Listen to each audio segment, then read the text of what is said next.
So we are here presenting a word on standardizing linguistic data, methods and tools for annotating pre-orthographic French.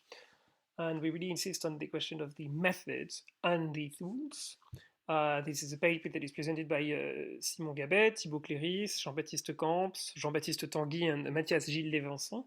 It's been work that has been done all together. Everyone has shared different tasks, and everything is explained in the paper.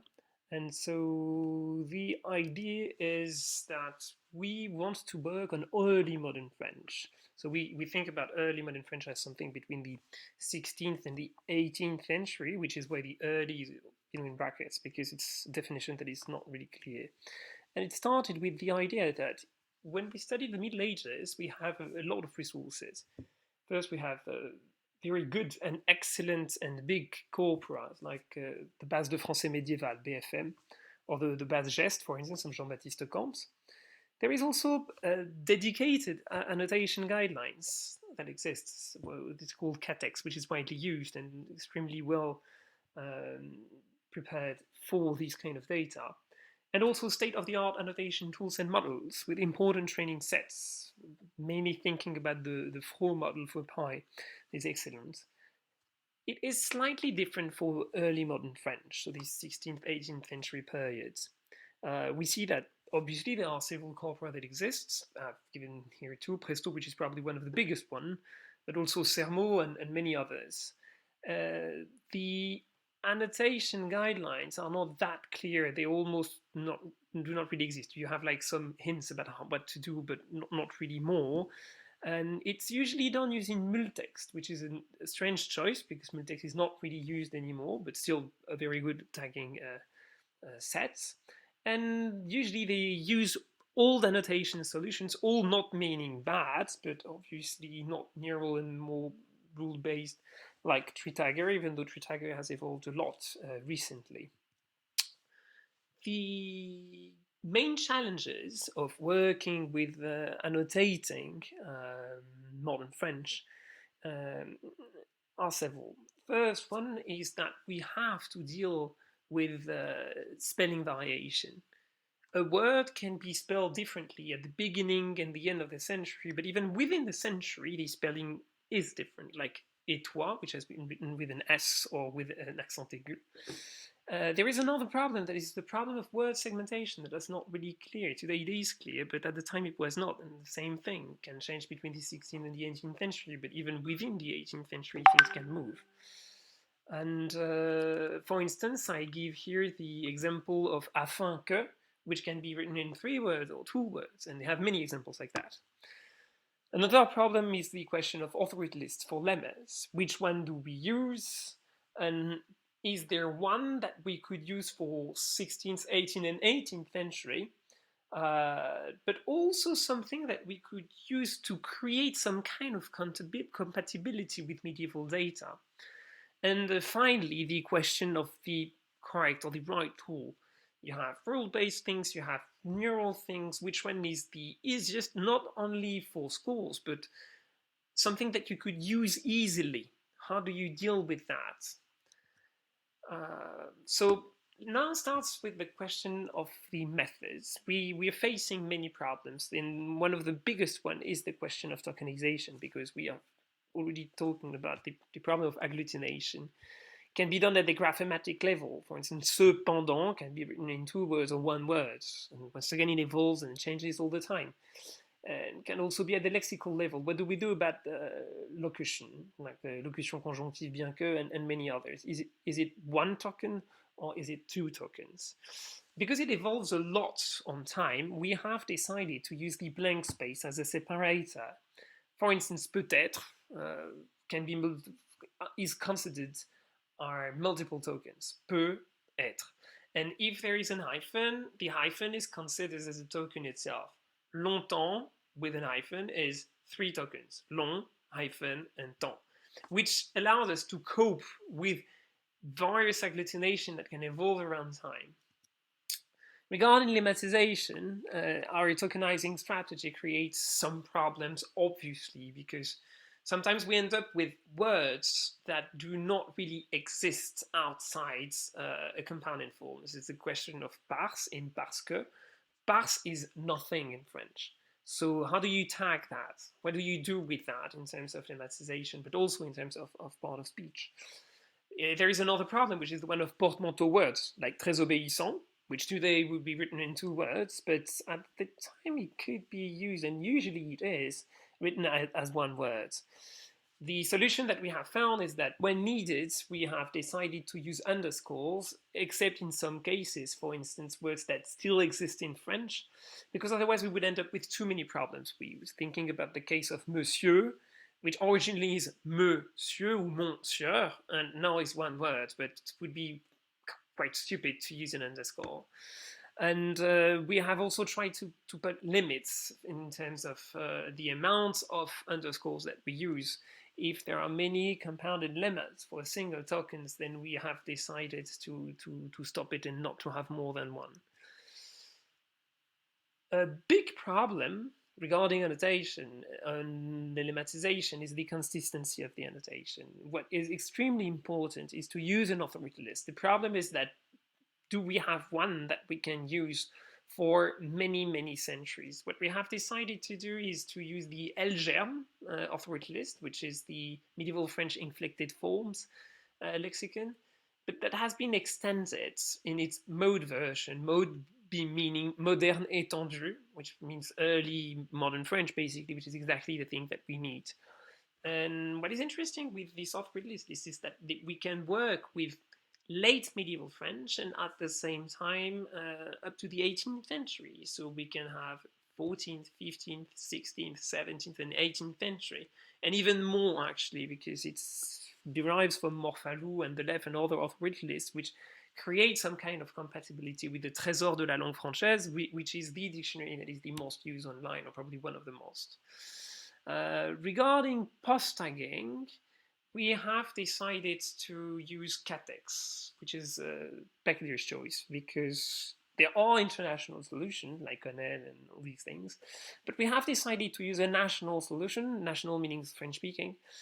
First, because it is already used by many corpora that exist. We're thinking about the Base de Français Médiéval that we have already mentioned, and also because it already benefits from a detailed annotation manual. So we have data, we know how it has been annotated, and we can follow more or less the same guidelines, which creates a compatibility if at some point we want to cross-search within century. And then Catex has been designed to cope with the complexity of all states of languages, and especially the French language, which is not really the case of others, and so it makes it super easy to use. Catex have many different ways to be used, and we have decided to go for morphosyntactical annotation, which means that we take into account the context when categorizing tokens. For instance, adjectives can be tagged as adverbs, il parle fort, or adverbs as substantives. Il fait le bien becoming a noun in this case. So these are the choices that we've made, which allows us to kind of cope with the reality of the language and not being too strict, because the function and the part of speech can evolve with time. Finally, regarding morphology, which is something that is also very important, we have decided to implement Catex Max. So Catex, that we have previously mentioned, exists in a different version that is more evolved with more data, and that includes gender, mood, tense, and many other things.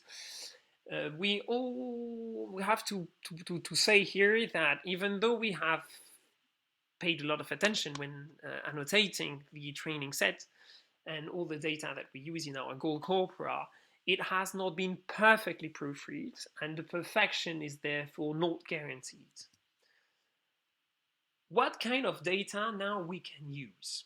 This is a very important question because we need a lot, especially with neural solutions. So we cannot create everything, and it's much easier to rely on things that could already exist. And we had a quick look on what is on the market, and we have found many different corpora with different part of speech annotation solutions, with morphology or not, various size. The question is it normalized or not?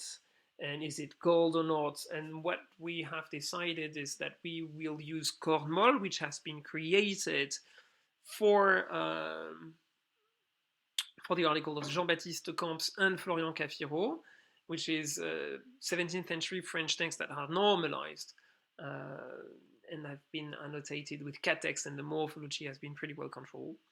Then there is Frontext open access that exists, which is the Frontext version with some texts of the repository, which are usually 19th and 20th century texts. And then there is the massive Presto corpus, which is a multi-layered corpus with a gold version that has been carefully annotated and used for training tree tagger. But then we have other versions which are more or less controlled, and then there is the core version for which they have paid a lot of attention, and the control version and the extended versions that are less good in terms of quality, even though obviously this is excellent work. But we have decided to use the four first one: Presto Core, Presto Gold, Frontext Open Access, and Cormol. And we have to say these corpora have been heavily modified, except Cornwall, because we have used the annotation principle that we have decided for Cornwall.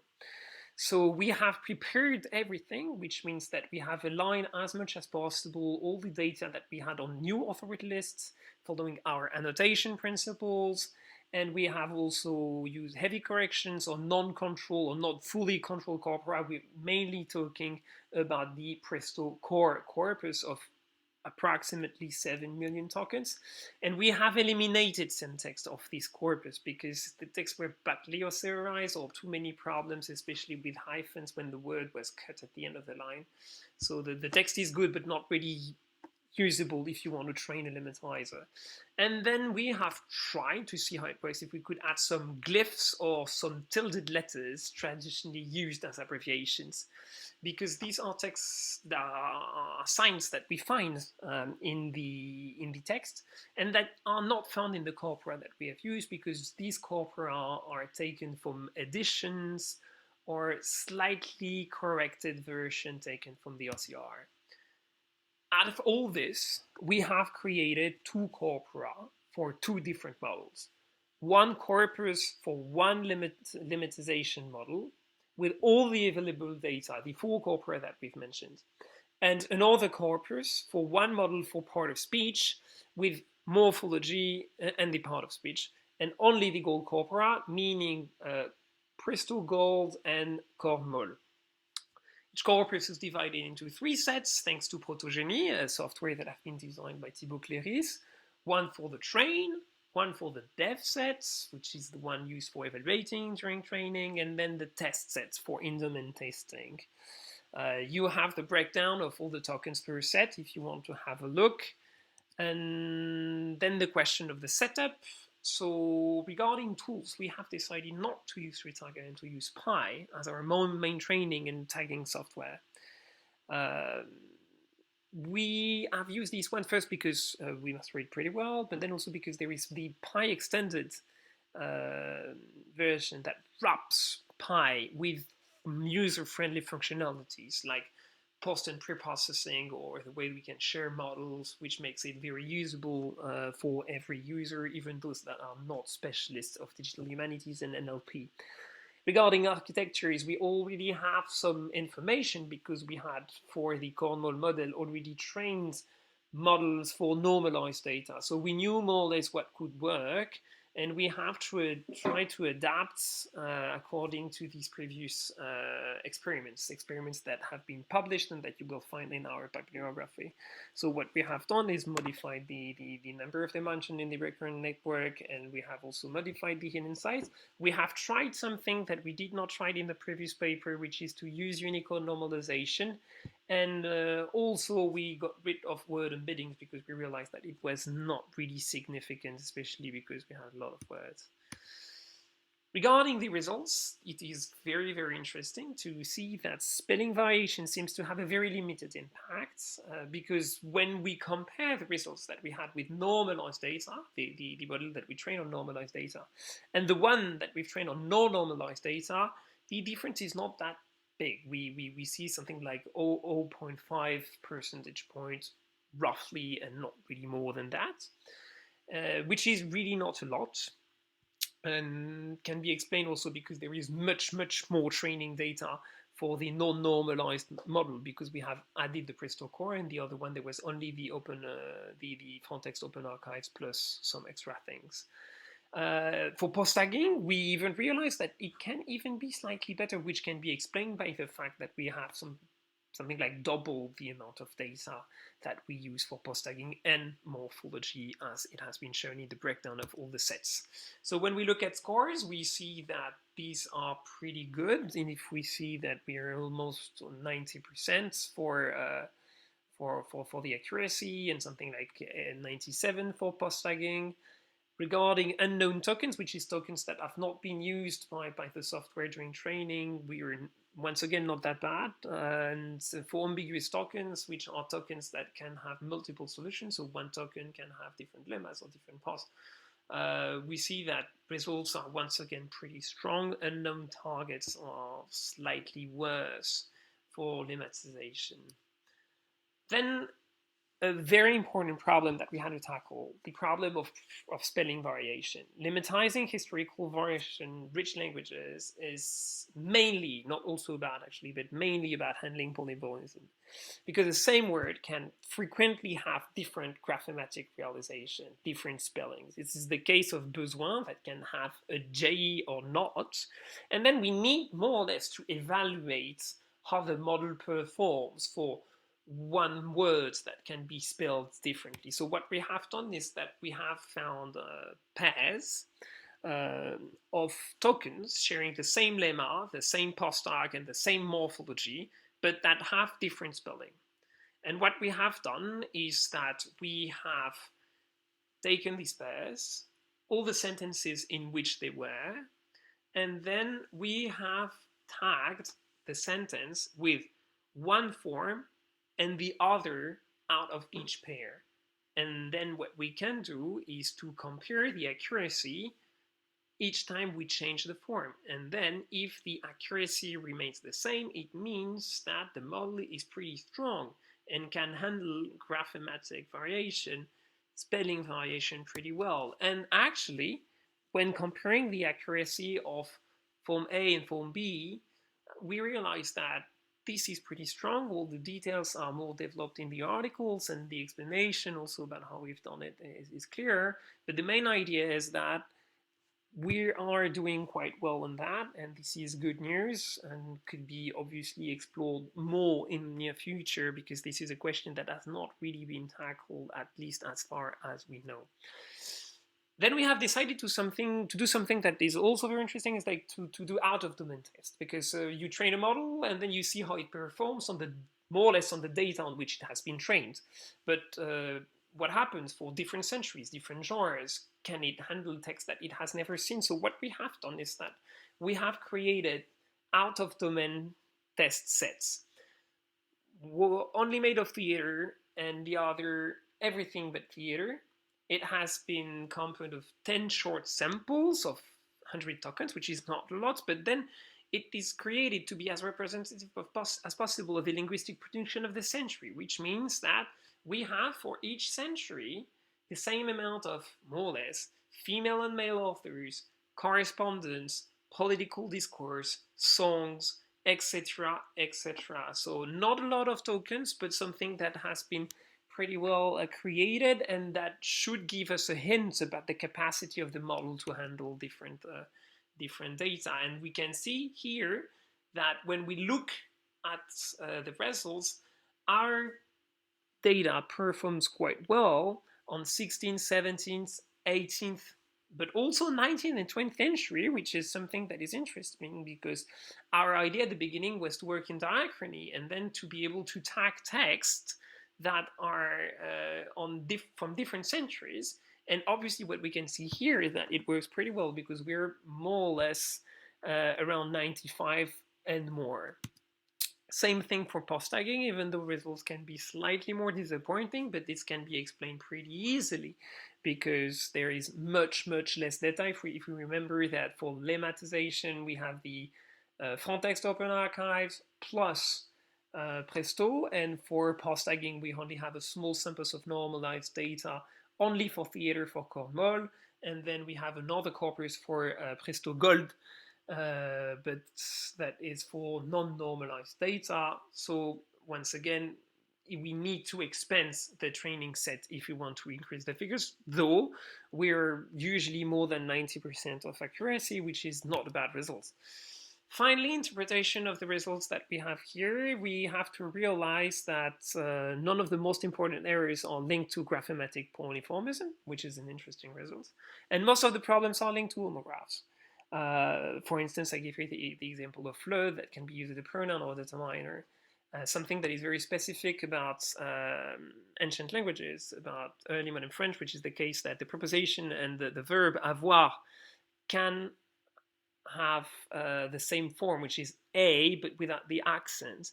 So if we go à Genève, but without the accent, it usually thinks that it's the verb, because it's used to realize that the preposition is the one with the accent and the one without the preposition is the verb.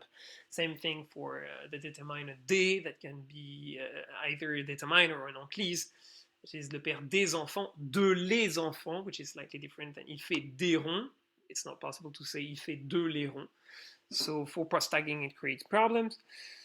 Obviously, many problems could be linked to the fact that the Presto core corpus has not been cleaned enough. So we should keep cleaning the data as much as possible, and we would end up with better results, this is for sure. Second solution, obviously, is to increase the amount of training data. We have two possibilities. Either we add data, or either we try to share data with other projects that we try to convince to use our system. And then by doing so, we would end up with much more data and probably better results. And we hope to create a virtuous circle that at the end will create the tool that we need for tagging this early modern French. Thank you.